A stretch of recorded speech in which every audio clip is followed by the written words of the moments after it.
Two mortar cubes sit on the steel plate of a compression testing machine in a materials laboratory in central Israel. Both cubes are 50 millimeters on each side. Both were cast 365 days ago, cured under identical controlled conditions, and stored on the same shelf in the same climate-controlled room for exactly 1 year. Cube B is a Type S Portland cement mortar, mixed to current ASTM C270 specification. Cube A is a replicated First Temple period lime mortar produced from calcined Maleki limestone, slaked with controlled water addition, aged as lime putty for 90 days, and mixed with crushed ceramic aggregate at 30% by volume. The technician positions Cube B under the load plate. The machine applies compressive load at 1.3 millimeters per minute. At 12.4 megapascals, Cube B fractures.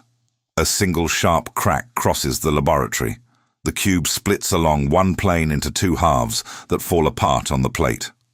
Clean edges, bright fracture surfaces, brittle failure. She positions Cube A under the same load plate. The machine applies the same load at the same rate. 3 megapascals, 5, 7, 8. At 8.7 megapascals, the cube begins to change shape.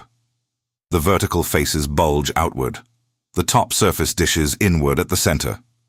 At 9.1 megapascals, the cube has compressed by 3 millimeters vertically and spread by 1.5 millimeters laterally. The edges crumble in small granular fragments, but the cube has not split. There is no fracture plane, no sharp crack. The cube is deformed, shortened, widened, still carrying load, still in one piece. At 9.4 megapascals, the cube is visibly barrel-shaped, compressed by 4 millimeters, and has not fractured through. She writes 2 sentences. Sample B, brittle failure mode, 12.4 megapascals. Sample A, plastic failure mode, 9.1 megapascals at onset of deformation, 9.4 at test termination, sample intact. Portland cement mortar is stronger at 1 year. 12.4 versus 9.1 megapascals, a 43% advantage. But the lime mortar replica is in one piece after exceeding its yield point, and the Portland cement mortar is in 2 pieces after reaching its ultimate strength.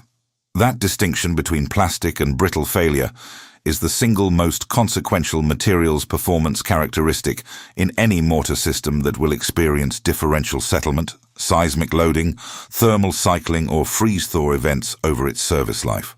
The reference collection at the Israel Antiquities Authority contains a mortar sample recovered from First Temple period construction associated with 10th century BCE building campaigns in the City of David and the Temple Mount platform. Its measured compressive strength at last test, 22.4 megapascals. Its failure mode, plastic deformation. No fracture. The carbonation reaction in that sample is still proceeding. The strength curve is still ascending after approximately 2,950 years. This documentary documents a 5-dimension materials comparison between that mortar formulation and the Portland cement that replaced it, using replicated materials tested under standardized laboratory conditions at time points from 28 days to 5 years, supplemented by published data from conservation studies and archaeological analyses. Portland cement wins 1 dimension. It wins by a significant margin. And it wins on the single dimension the industry's standard protocol was designed to measure. The 28-day compressive strength specification in American building codes was calibrated to Portland cement's hydration chemistry, a reaction 95% complete at 28 days. It measures the material at the point closest to maximum performance. Lime mortar at 28 days has completed approximately 15% of its total carbonation strengthening.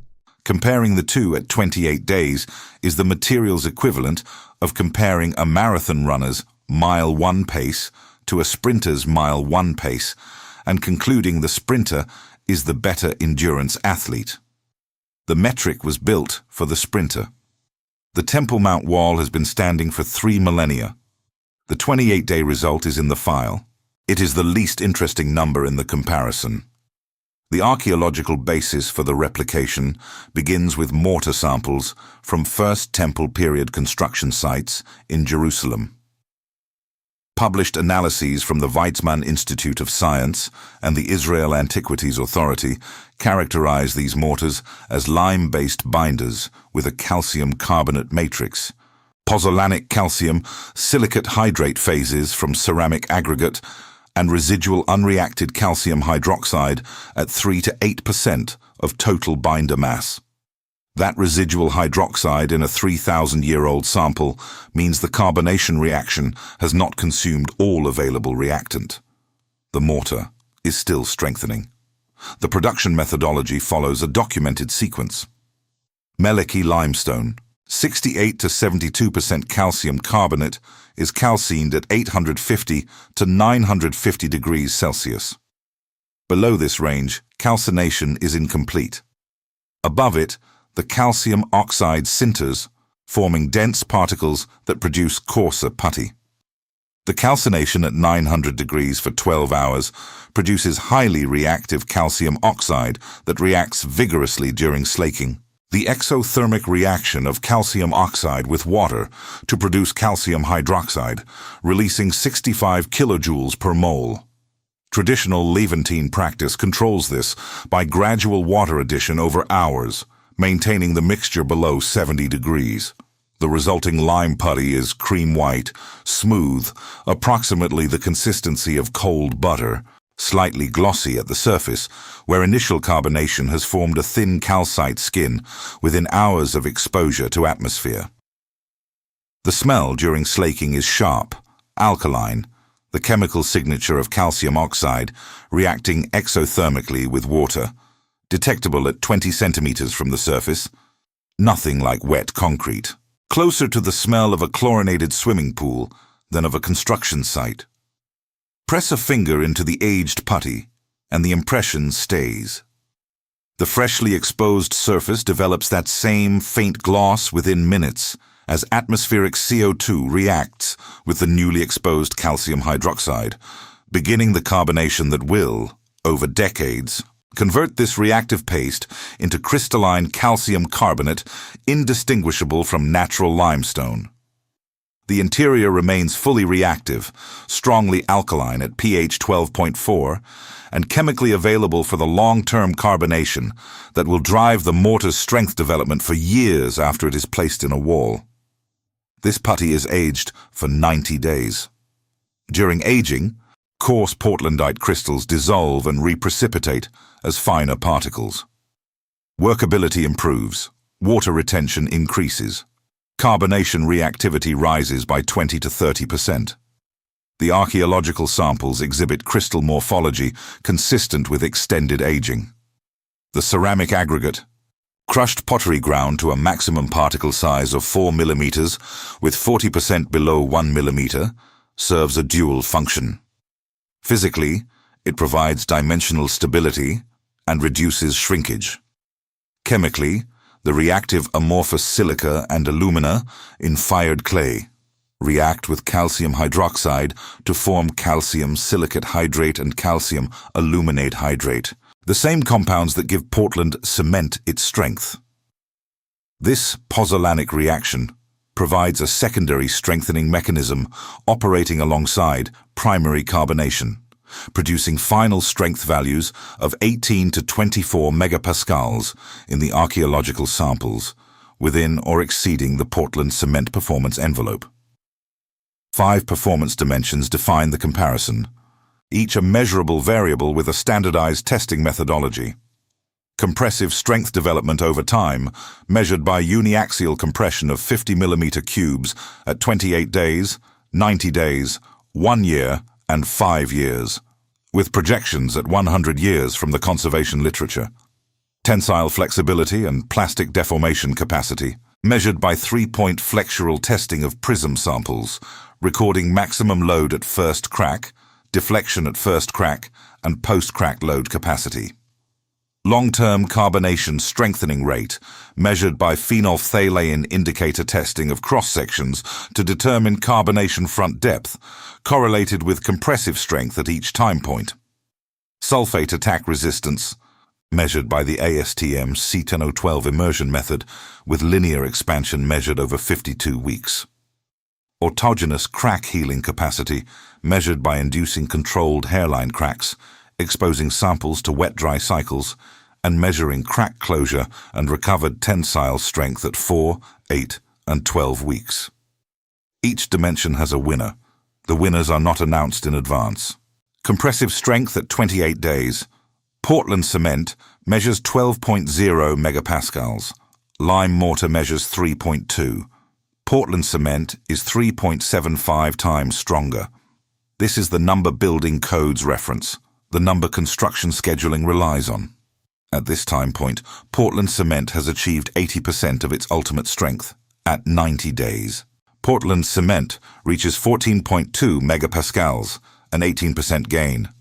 The hydration reaction is 95% complete. Lime mortar reaches 5.8 megapascals, an 81% gain.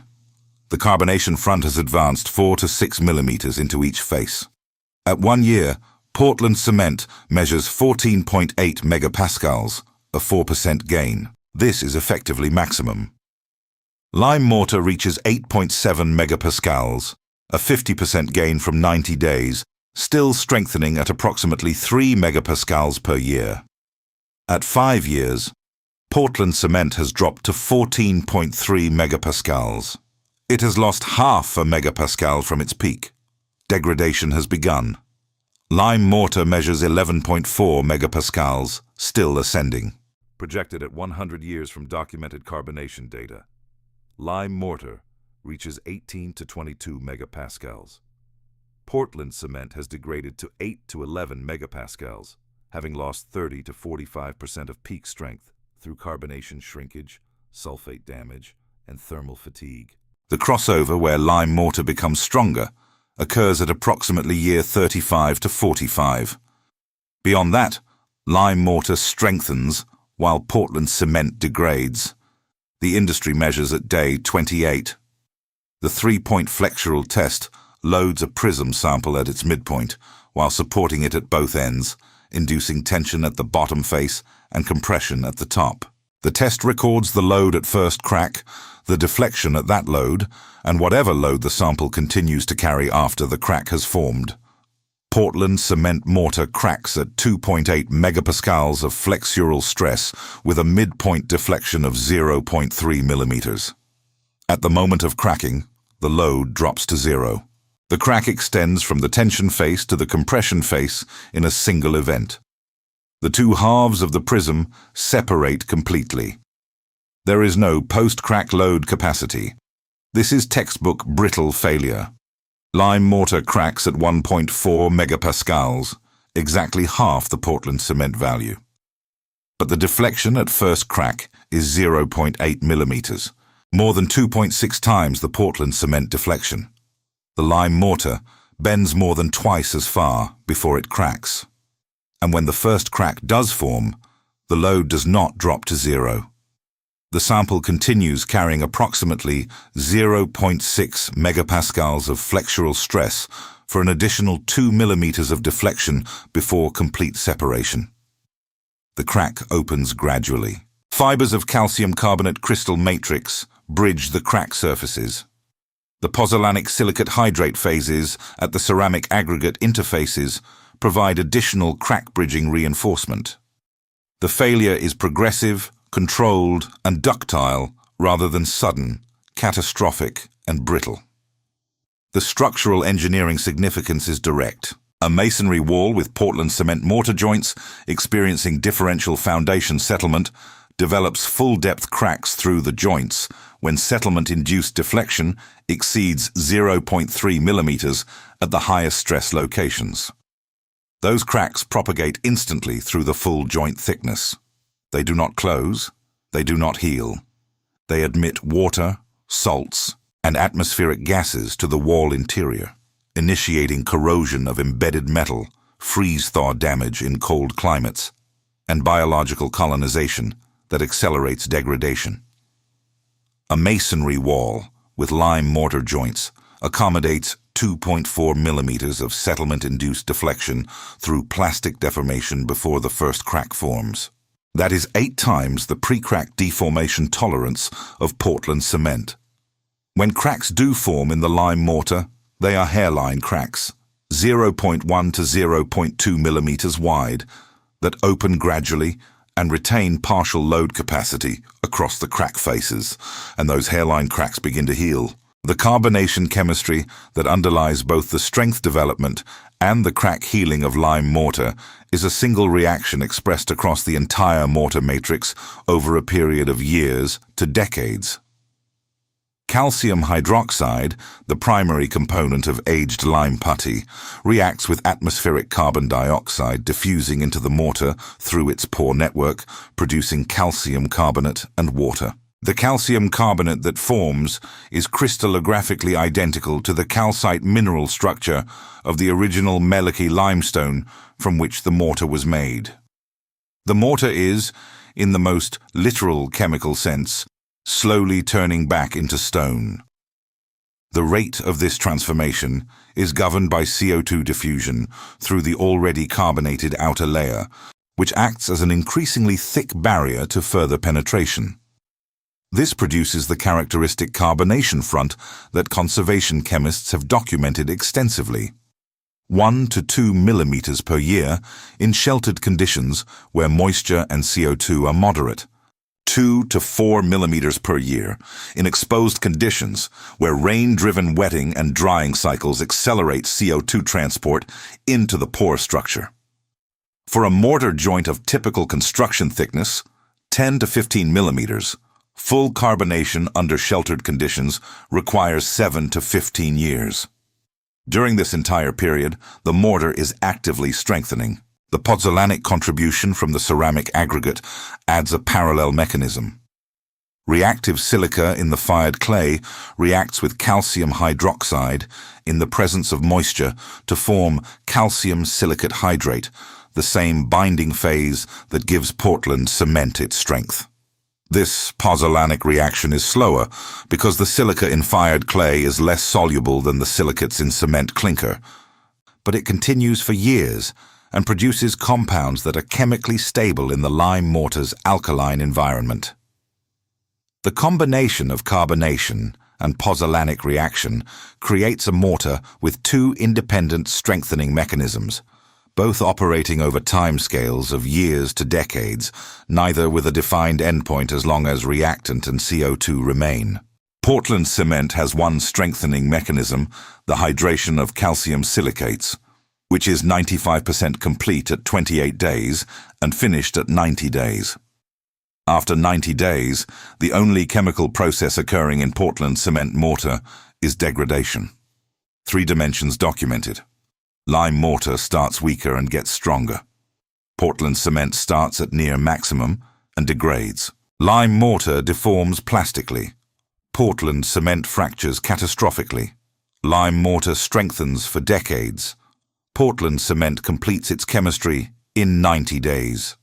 The industry selected the material stronger at 28 days.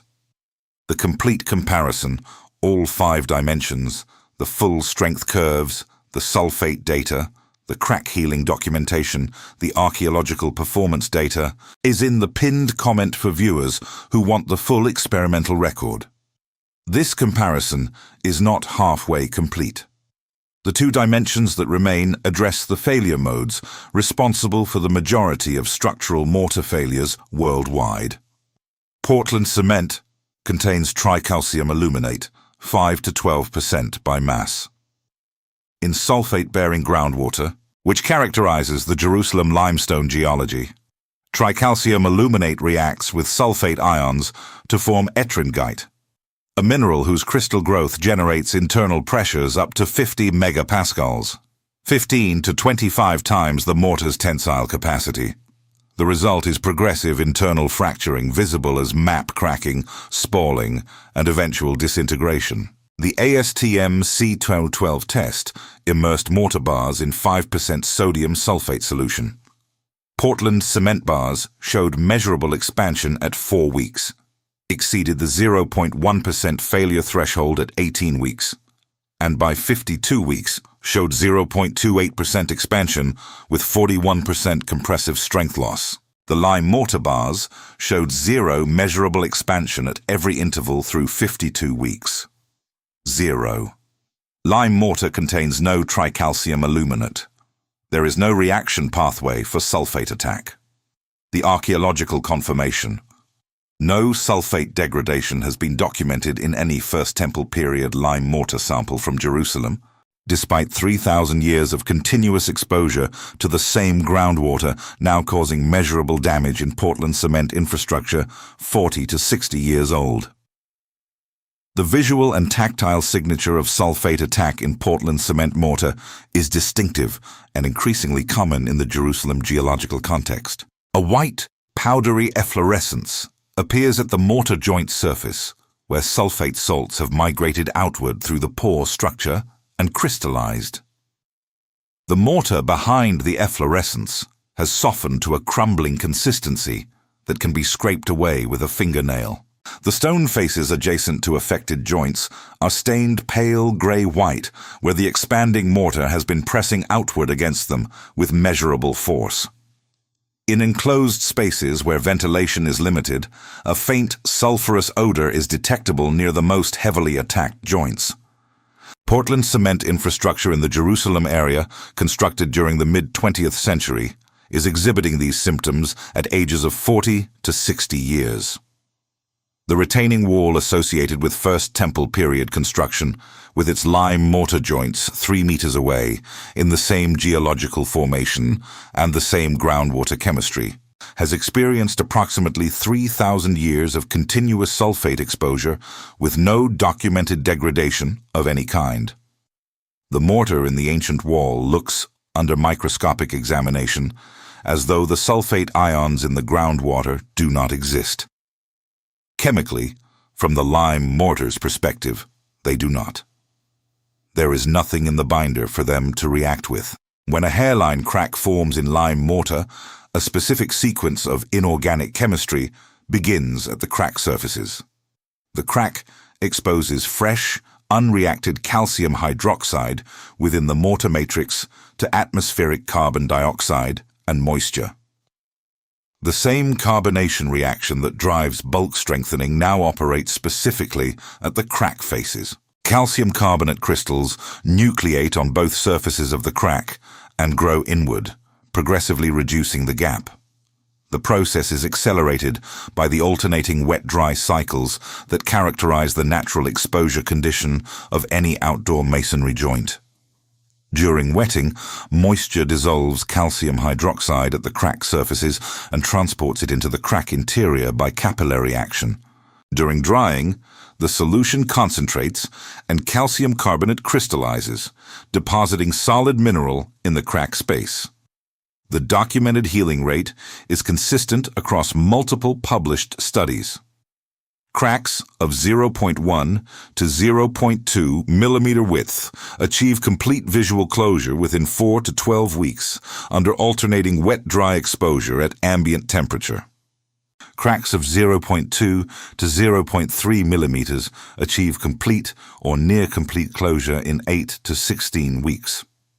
The healing product, calcium carbonate, is chemically and crystallographically identical to the surrounding carbonated mortar matrix. It is not a patch of different material applied to a damaged surface. It is the same mineral, formed by the same reaction, producing a healed zone that is chemically continuous with the adjacent mortar.